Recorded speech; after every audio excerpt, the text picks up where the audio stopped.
7 order of the day. Order number 7, policy and budget speech on vote 3, which is provincial treasurer. I now call upon the Honorable MEC of Finance, Honorable Machuba, to deliver the budget speech.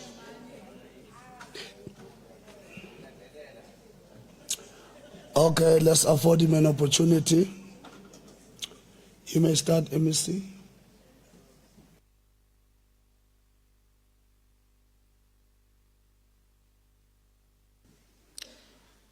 Thank you very much, Deputy Speaker.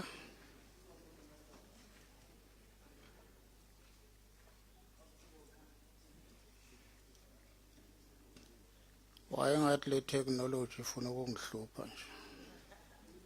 Ncedeni Nkosi yami, ncedeni Deputy Speaker. I think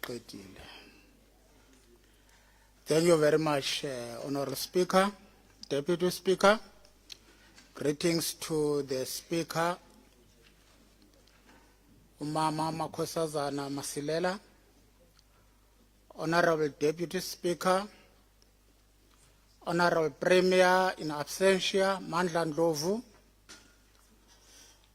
Honorable Chief Whip, Makhabane, I avoid to say ever. Colleagues in the Executive Council, Honorable Chairperson of the Portfolio Committee on Finance, Mamukhethi Dlamini, Honorable members of the Provincial Legislature, Chairperson of the House of Traditional and Khoisan Leadership, Babu Mokoena, Executive Mayors and members of Mayoral Committees on Finance, Director General, Head Official of the Provincial Treasury and other heads of department, leadership of the governing party and alliance partners, SACP, and the Secretary of the SACP, Ubabu Mbuyane, COSATU and SANCO, business community, esteemed guests, ladies and gentlemen. Honorable Speaker, I rise today in this esteemed legislature, still reeling from the passing of King Makosonke II, a revered leader who was celebrated for his commitment to his people's welfare and the preservation of culture in Mpumalanga. His reign was marked by efforts to strengthen the Amandebele kingdom while honoring its rich traditions. We thank President Cyril Ramaphosa for honoring our traditional leader and cultural authority with a fitting tribute and farewell this past weekend. Our heartfelt condolences go to his family, the traditional authorities, and the entire Amandebele, both within the province and across Africa. Just 2 days ago, our nation commemorated 50 years since 16 June 1976 under the theme Reset at 50, the future calls. As we continue to observe this significant day throughout the month dedicated to young people, Frantz Fanon reminds us, open quote, each generation must, out of relative obscurity, discover its mission, fulfill or betray it, close quote. The democracy that we enjoy today is a fulfillment of the mission discovered by the 1976 generation in collaboration with other generations. The youth of 1976 found their mission through struggle, fulfilled it, and created a platform for us to pursue shared prosperity for all. That shared prosperity has not yet been achieved. The level of inequality is still very high in our society. South Africa remains the most unequal society in the world. The current generation is obliged to find its own mission of defeating inequality, unemployment, and poverty. They must, like the 1976 generation, continue the struggle to fulfill this generational mission of economic freedom. This can be achieved through focused efforts to grow the national and provincial economies, equitable budget allocation, and fiscal discipline, which are critical anchors for the success of the mission of the current generation. This is why the Provincial Treasury Budget vote, which we are privileged to table today, is of great importance to this mission. The Provincial Treasury plays a crucial role in our province. It is responsible for advancing the objectives of financial management legislation in the public sector. The Public Finance Management Act, PFMA, places a unique responsibility on the department to prepare and exercise control over the provincial budget. Our mandate encompasses a fiscal policy and governance framework that guides all plans of public sector institutions. And we undertake this responsibility. We are mindful that the work of this department must enable the delivery of services to the people of Mpumalanga. For these reasons, we tabled 3 provincial appropriation bills during the previous financial year. These bills gave practical meaning to the medium-term development plan by directing resources to priorities that matter most, such as education, healthcare, and other social services. They ensured that our commitment to inclusive growth and job creation is backed by programs as outlined by other departments. They enabled the transfer of funds to non-governmental organizations, including the early childhood centers that augment government services to our people. They facilitated processes towards the operationalization of various critical infrastructure projects, such as the Mpumalanga International Food Market, the new King Nyabela Hospital, and many others. We can report that the Provincial Treasury has indeed achieved all its planned targets for the 2025-26 financial year. In the previous audit, we also achieved an unqualified audit opinion without any matters, which means clean audit. We will continue to build on the progress registered in the previous financial year to deepen fiscal discipline, strengthen oversight across all institutions, and affirm this administration's commitment to building a capable, ethical, and developmental state. Deputy Speaker, on organizational structure, strong and functioning institutions are underpinned by an adaptive and effective organizational structure and culture. For decades, the Provincial Treasury operated with limited capacity, which constrained from realizing the desired impact of strategic support to public institutions. I am pleased to announce that the Minister of Public Service and Administration has approved a revised departmental organizational structure.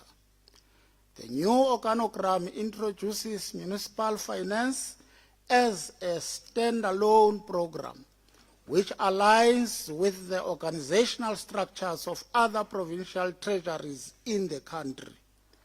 The implementation of this revised structure will be phased in, taking into account our fiscal capacity.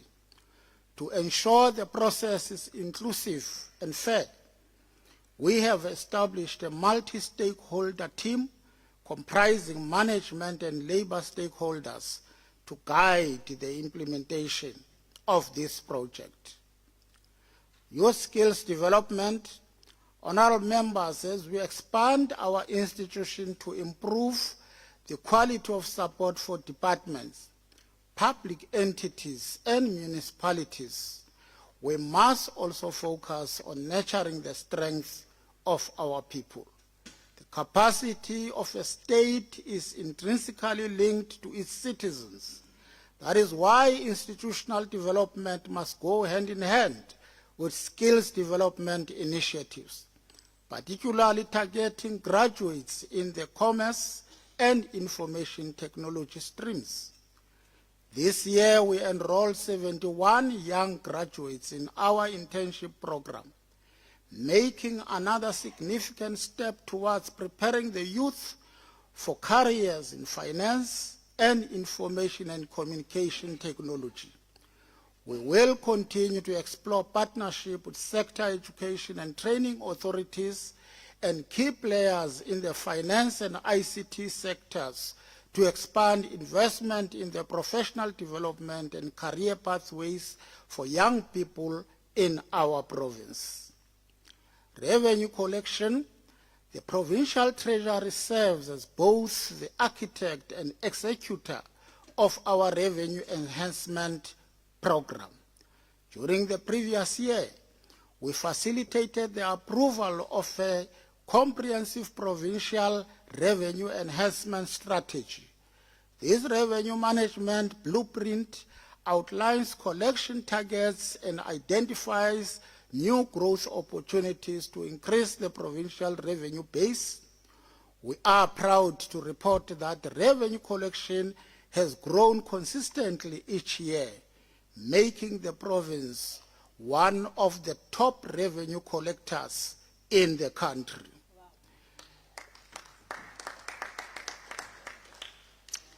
As of the end of March 2026, the province collected 4.7 billion, largely driven by motor vehicle licensing fees, gambling, and related taxes.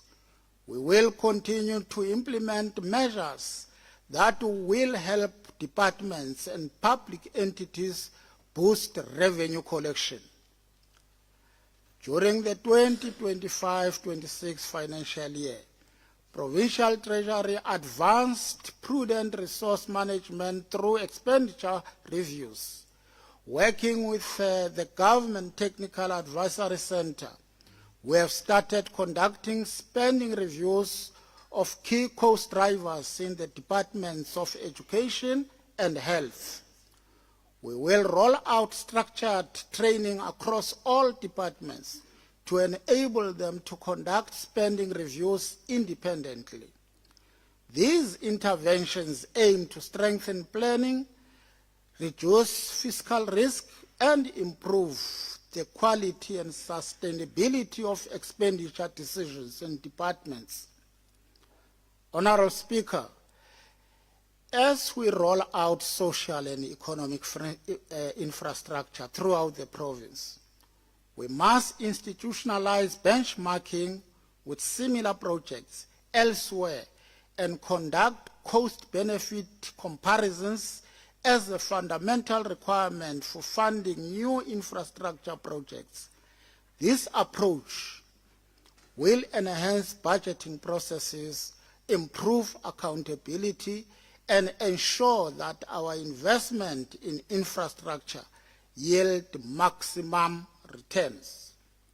The Provincial Treasury will also support departments in leveraging the Budget Facility for Infrastructure, BFI, to build a robust pipeline of strategic infrastructure projects that will propel provincial economic growth. Fiscal assets management, honourable members, The provincial treasury will not continue to advance. The provincial treasury will continue to advance the priorities set out in the provincial asset management strategy. To this end, we will support departments and public entities in improving the accuracy of asset registers to sustain unqualified audit outcomes in asset management. As part of support to the local government, we will provide additional assistance to municipalities, particularly those operating under the financial recovery plans, with a concentrated focus on investment property management. This initiative will address crucial components including legal lease agreements, comprehensive asset registers, maintenance planning, and other vital measures that empower informed decision-making at the municipal level. Information technology and financial systems. The World Bank, in the report titled GovTech, the New Frontier in Digital Government Transformation, notes, open quote, digital transformation in the public sector is not just about technology. It is about making government more accessible and responsive to its citizens, close quote. For this reason, the provincial treasury is actively advancing its business automation program to modernize operations and improve service delivery. In the 2025-26 financial year, the department successfully transitioned the provincial administration to Microsoft Outlook to enhance the reliability and modernity of official communication. Additionally, the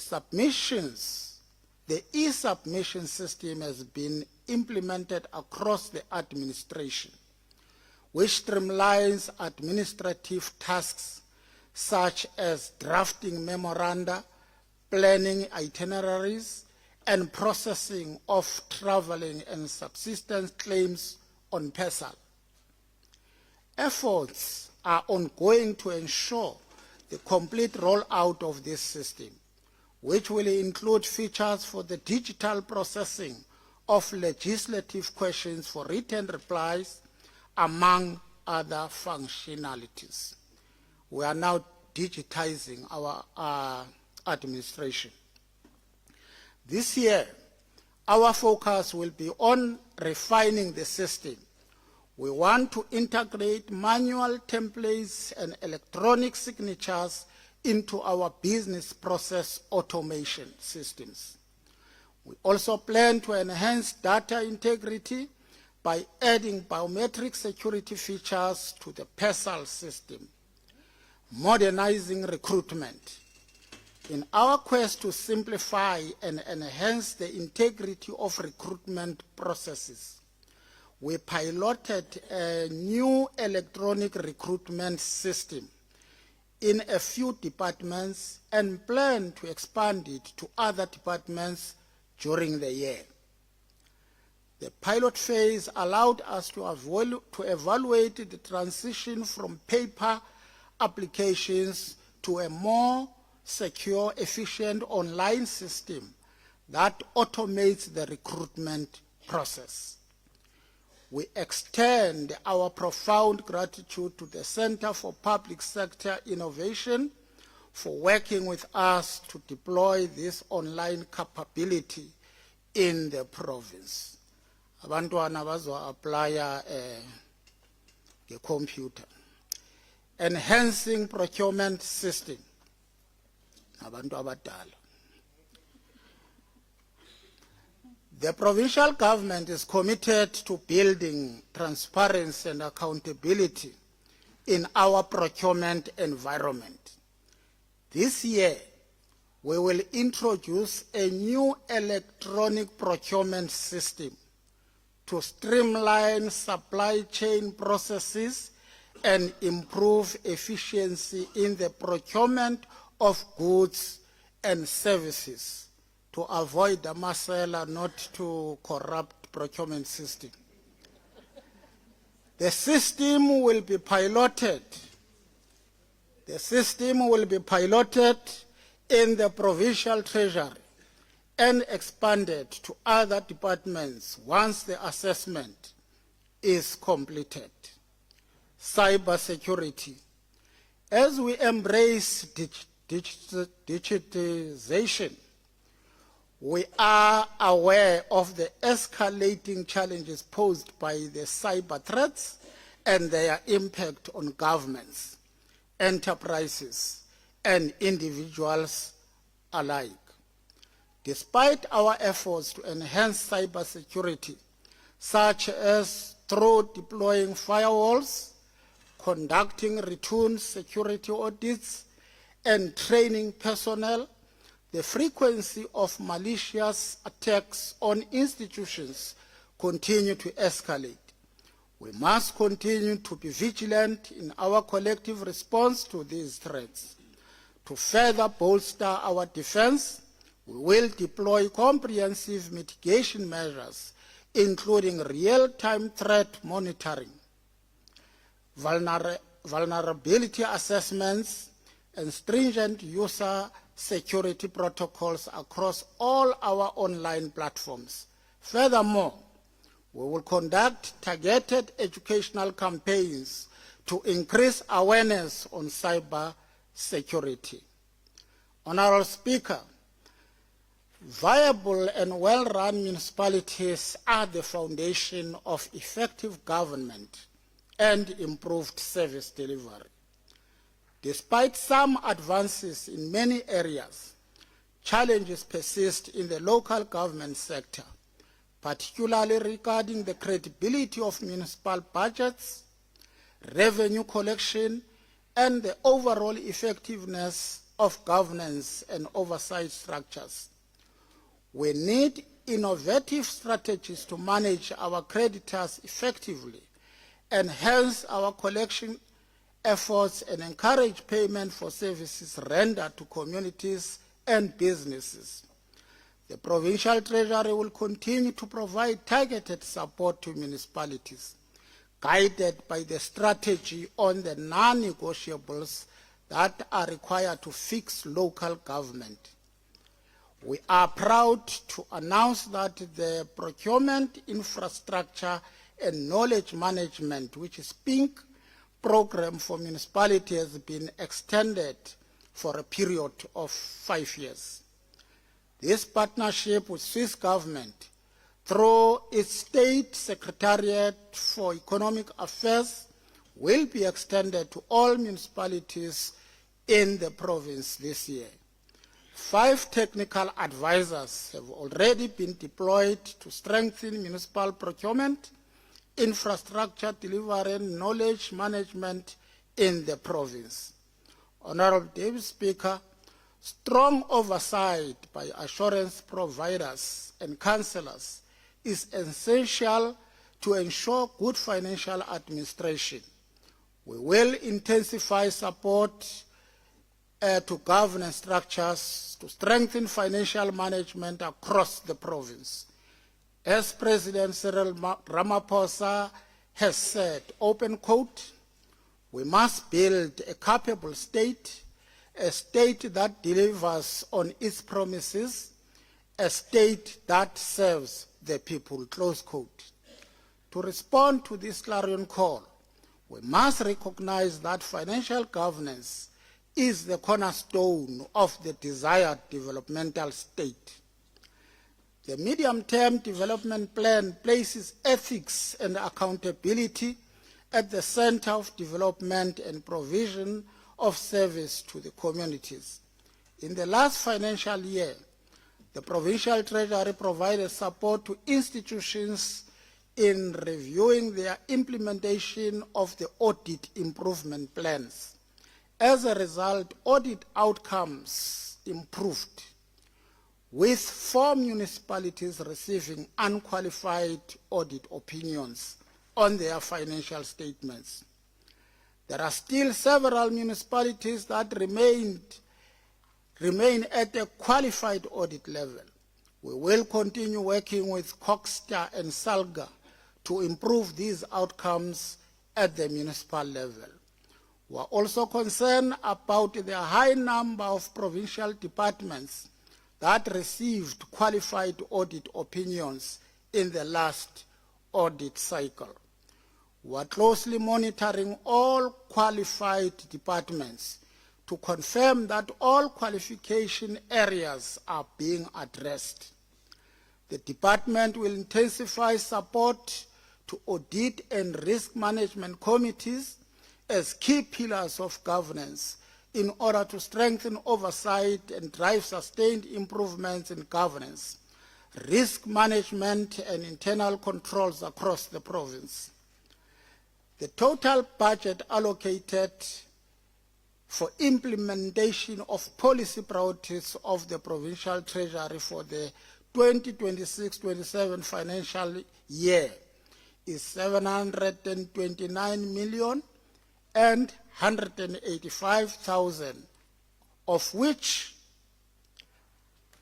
183 million and 968,000 is allocated to the administration component. Sustainable Resource Management Program gets 93 million and 31,000 to oversee budget implementation and support to the local government. Assets and Liabilities Management Branch receives 409 million and 731,000 to monitor transformative targets in the public procurement policy, provide IT support and drive systems for modernization. Financial governance component takes 42 million and 455,000 to advise and support public sector institutions on regulatory compliance and financial reporting. Honorable Speaker and members, the budget allocations mentioned in this address and those of my colleagues in the Executive Council cannot on their own sufficiently inspire confidence in the state. They can only become meaningful when translated into tangible service delivery and matched by fiscal discipline and accountability. We are committed to supporting all provincial institutions in achieving the government priorities set out in the medium-term development plan of the province. Let us continue to build a Mpumalanga province that works for all. I hereby table the policy priorities and budget for Vote 3 Provincial Treasury for consideration by the legislature. And let's wish good luck for Bafana this evening. Thank you very much, Siyabonga. Thank you very much, Honorable MEC, for a well-delivered speech. I now invite the Secretary to read the 8th order of the day. Order number 8, consideration of a report of the Portfolio Committee on Finance, Vote 3, Provincial Treasury. I now call upon the Chairperson of the Portfolio Committee on Finance, Honorable Elsie Dlamini, to table the report. Thank you very much, Honorable Deputy Speaker, for the opportunity.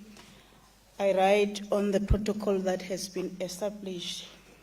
I rise to table the report of the Portfolio Committee on Finance to the House for consideration and approval. Thank you. Thank you. I'm informed that there's no debate on this report. I now put the question before the House whether we agree to adopt this report as presented by Honorable Dlamini. Agreed.